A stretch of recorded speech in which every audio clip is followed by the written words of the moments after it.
우리 함께 할 말씀은 창세기 29장 7절부터 10절의 말씀입니다. 7절부터 10절을 우리 합독하도록 하겠습니다. 야곱이 이르되 해가 아직 높은즉 가축 모일 때가 아니니 양에게 물을 먹이고 가서 풀을 뜯게 하라. 그들이 이르되 우리가 그리하지 못하겠노라. 때가 다 모이고 목자들이 우물 아귀에서 돌을 옮겨야 우리가 양에게 물을 먹이느니라. 야곱이 그들과 말하는 동안에 라헬이 그의 아버지의 양과 함께 오니 그가 그의 양들을 치고 있었기 때문이더라. 야곱이 그의 외삼촌 라반의 딸 라헬과 그의 외삼촌의 양을 보고 나아가 우물 아귀에서 돌을 옮기고 외삼촌 라반의 양떼에게 물을 먹이고. 아멘.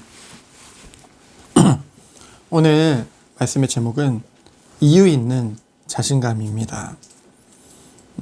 야곱이 아버지 이삭의 장막을 떠날 때에 아버지를 속인 죄책감과 형에 대한 두려운 마음, 그렇기 때문에 무거운 발걸음을 옮길 수밖에 없었죠.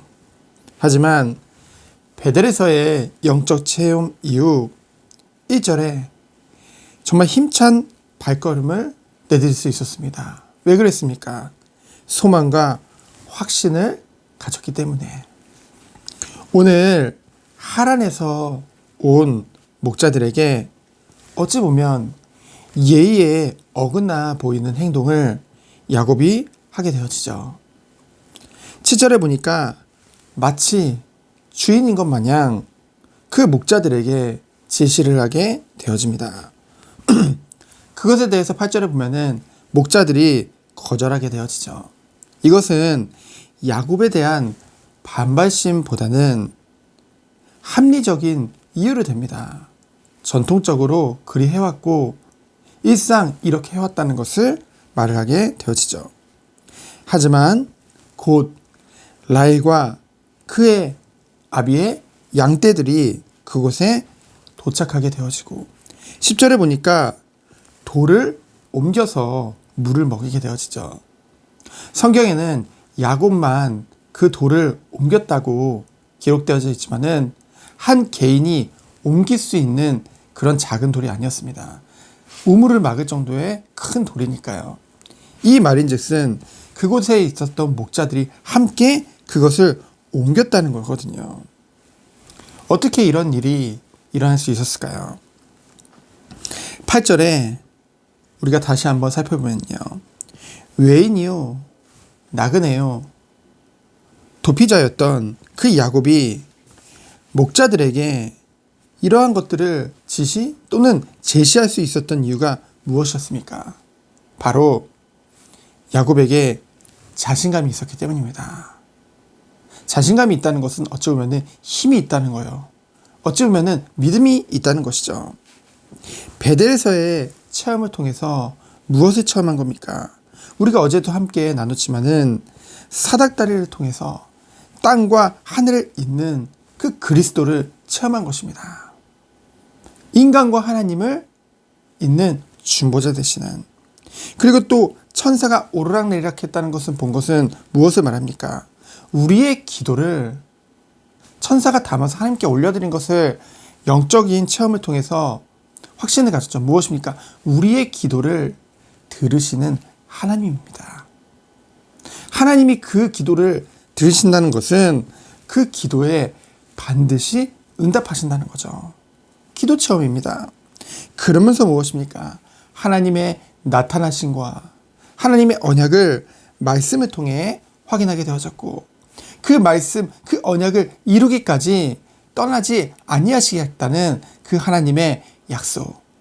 결국은 베델에서 나를 은혜로 구원하신 그리스도 체험, 유일성 되시는 그리스도 체험, 그리고 기도 체험, 그리고 말씀 체험을 했던 것이죠.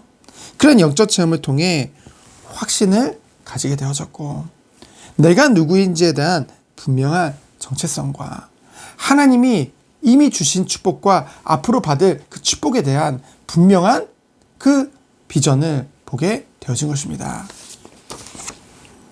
여러분, 신자들이 왜 세상에서 살아가면서 때로는 망설이게 되고 고민하게 되어지는가요? 결국은 나를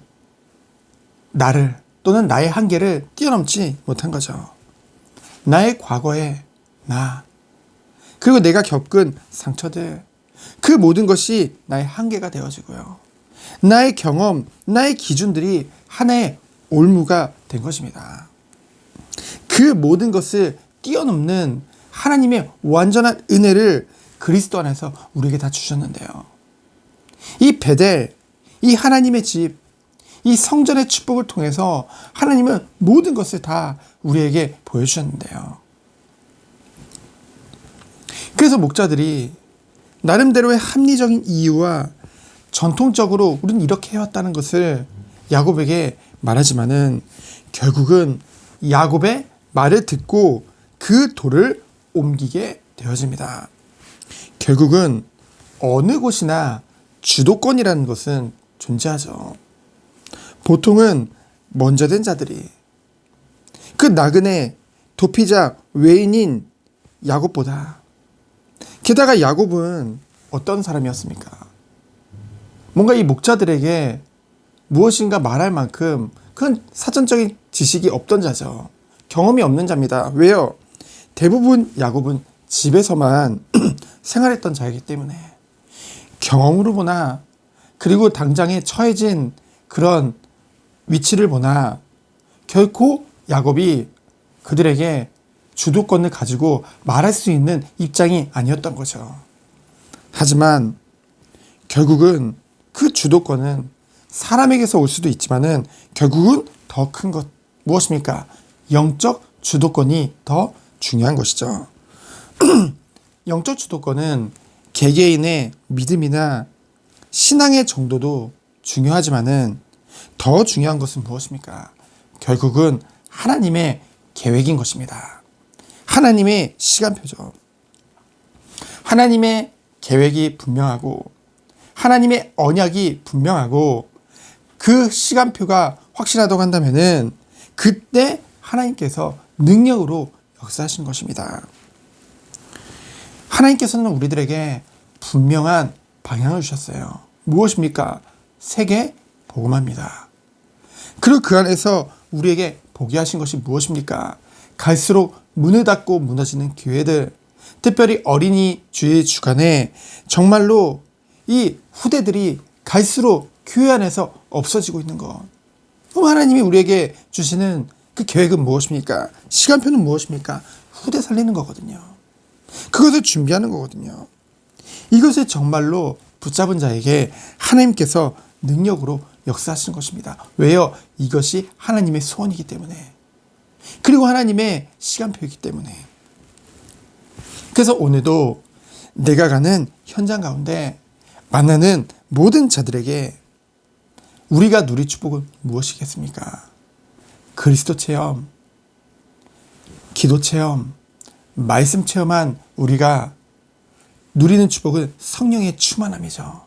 그 성령의 충만한 비밀 가지고 오늘도 하나님이 예비하신, 하나님이 준비하신 현장을 향해 나아가는 것입니다.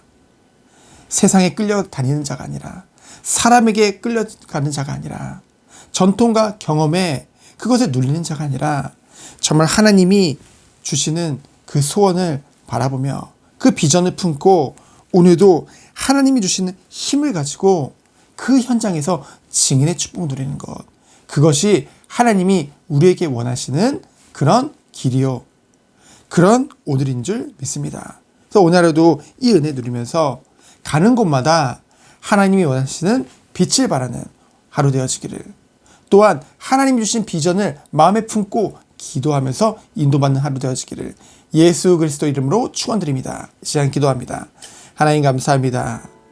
그리스도로 나를 넘어서 기도의 비밀을 통해서, 말씀의 비밀을 통해서 정말로 하나님이 원하시는 그 응답의 길을 걷는 우리 모든 성도님들 되도록 주께서 축복하여 주옵소서.